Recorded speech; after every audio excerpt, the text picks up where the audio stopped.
Salam मेरे अजीज listeners, welcome back to your own channel Soul Touching, which is specially made for novel lovers. Today is a complete afsana named as एक ज़रा सा एहसास by Ghazala Aziz. So let's start it. थकन तो जैसे उनके रोम रोम में उतर गई थी. इतने दिनों की भाग दौड़, बाजारों के चक्कर और शादी की तैयारियों ने जैसे उनके वजूद की सारी तवानाई निचोड़ दी थी. एक भी नहीं, 2 शादियाँ. उन्हें बेटे और बेटी के फ़र्ज़ से बैक वक्त सब कदोश होने की सादत नसीब हुई थी. ज़िंदगी का एक बहुत बड़ा फ़रीज़ा अल्लाह के फ़ज़ल से बखैर आफ़ियत सर अंजाम पाया था. ये भी शुक्र था कि दोनों की ससुराल भी किस्मत से अच्छी मिली थी. निकाह के वक्त बेटा और बेटी के चेहरों पर जो खुशी और तमानियत थी वो शाइस्ता बेगम को मुतमईन करने के लिए काफ़ी थी, मगर दिलो दिमाग के किसी नाजुक गोशे में एक हल्का सा मलाल भी था जिसने उन्हें मगमूम कर दिया था. मेहंदी, बारात, वलीमा और आज चौथी की दावत भी बखूबी सरअंजाम पाई थी. अब वो बेड पर पाँव पसारे बैकग्राउंड से टेक लगाए बैठी थी. थकन से ज़्यादा चेहरे पर फैला इस्तराब और मलाल का रंग उनकी सोचों की मानंद इतना गहरा था कि कमरे में दाखिल होते शाहिद अपनी जगह ठिठक के रह गए. वो आहिस्ता से कदम आगे बढ़ाते बेड की दूसरी साइड पर आकर और शाइस्ता बेगम का चेहरा बगौर देखने लगे. तभी नज़रों की तपिश के एहसास से चौंक कर उन्होंने साथ बैठे शौहर की तरफ देखा था. जल्दी से खुद को संभाला. क्या हुआ, ऐसे क्या देख रहे हैं? उन्होंने अपनी सोचों को झटक कर कदरे मोहतात लहजे में कहा. देख रहा हूँ, बेटी को विदा करने के बाद माओ के चेहरे पर जो उदासी होती है, तुम्हारे चेहरे पर उससे ज़्यादा किसी गहरे मलाल का अक्स झलक रहा है. हालांकि तुम तो दोनों बच्चों के रिश्तों से खुश और मुतमईन थी, फिर ये अचानक तुम्हारे मूड को क्या हुआ है? इतना मलाल किस बात का है? क्या किसी ने कुछ कहा है? शाहिद साहब ने नरमी से उनके हाथ को अपने हाथ में थामते हुए फिक्रमंदी से इस्तफसार किया. तो एक लम्हे के लिए उन्होंने सोचा था कि बात शायद इतनी बड़ी नहीं है जितनी ज़्यादा उन्होंने महसूस की है. नहीं, ऐसी तो कोई बात नहीं है, किसी ने कुछ नहीं कहा, सब ठीक है. बस मुझे कुछ ज़्यादा ही थकन महसूस हो रही है. ऊपर से मेरे घुटनों की तकलीफ भी बढ़ गई है. उन्होंने लहजे को पुरसकून बनाकर कहा तो शाहिद साहब ने उनके चेहरे को गहरी नज़र से जांचा. उन्हें शाइस्ता बेगम, थकन तो मुझे भी हो रही है, लेकिन तुम्हारे चेहरे को देखकर लगता है जैसे तुम्हारे दिल को किसी बात से ठेस पहुंची है. तुम बताना ना चाहो तो और बात है, लेकिन मैं अंदाज़ा लगा सकता हूँ. शरीके हयात के इतने दुरुस्त अंदाजे पर अंदर कहीं एक तमानियत भरा एहसास भी उभरा था कि वो उन्हें इतनी अच्छी तरह समझते हैं. कैसी बातें कर रहे हैं आप? मैं भला आपसे कुछ क्यों छुपाऊंगी? बात बस छोटी सी है, मगर मेरे दिल को बहुत महसूस हुई है.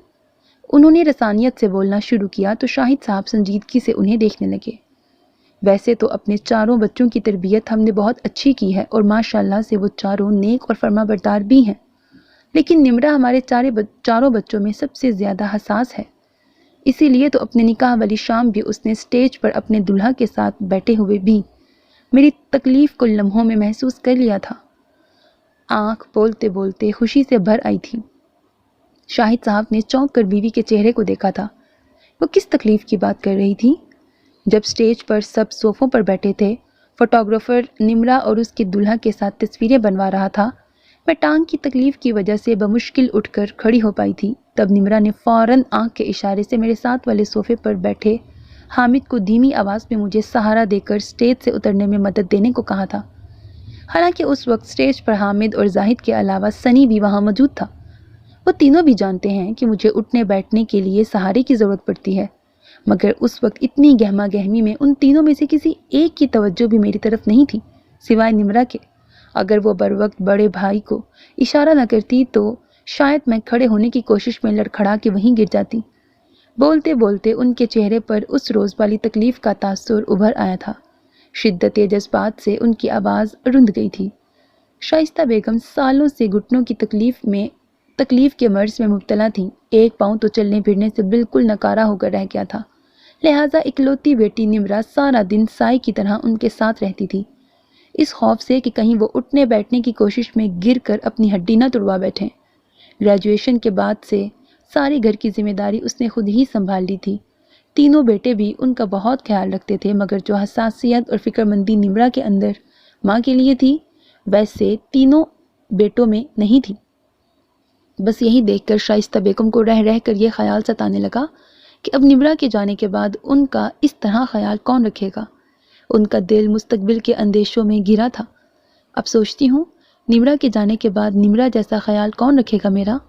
हामिद जो निम्रा की फ़ोन कॉल के बाद माँ को रात की दवा के साथ दूध का गिलास देने आया था, कमरे के थोड़े खुले रह जाने वाले दरवाजे के पार माँ की परेशान कुन बातें और उदास लहजे को सुनकर शर्मिंदगी से चुप खड़ा रह गया था। शाहिद साहब बीवी की बात सुनने के बाद बोले, वाकई बेटियां माँ बाप के लिए बहुत नरम दिल और एहसास होती हैं, इसीलिए तो उनको अल्लाह की रहमत कहा गया है। लेकिन इसका ये मतलब हरगिज़ नहीं है कि बेटे लापरवाह और गैर जिम्मेदार होते हैं।